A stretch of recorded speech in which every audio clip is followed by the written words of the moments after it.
আজিৰ ভিডিঅ'টোৰ প্ৰথমটো প্ৰশ্ন যে কোনবিলাক ছোৱালীয়ে জিম কৰিলেও ভাগৰ নালাগে। ইয়াৰে উত্তৰখিনি হৈছে ক্ষীণ ছোৱালী।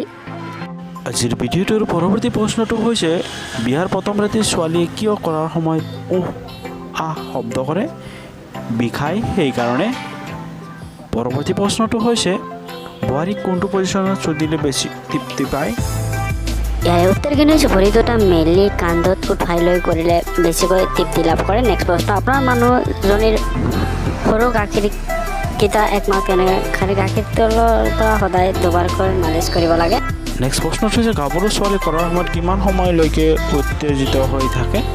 ইয়াৰে উত্তৰখিনি 10-15 মিনিটৰ পৰা 20 মিনিট সময়লৈকে থাকে। পৰৱৰ্তী প্ৰশ্নটো হৈছে মহিলাৰ পানী ওলাই গ'লে আগতীয়াকৈ ওলাই গ'লে কি কৰিব।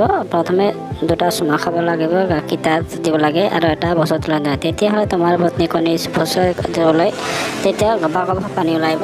মহিলাৰ বছখন চেলেকি বছৰ পৰা কি ওলায়। ইয়াৰে উত্তৰখিনি হৈছে ভিজুৱেল পানী ওলায়। পৰৱৰ্তী প্ৰশ্নটো হৈছে এনেকুৱা গাভৰু ছোৱালী কেনেকৈ চুদিলে সন্তুষ্ট হয়।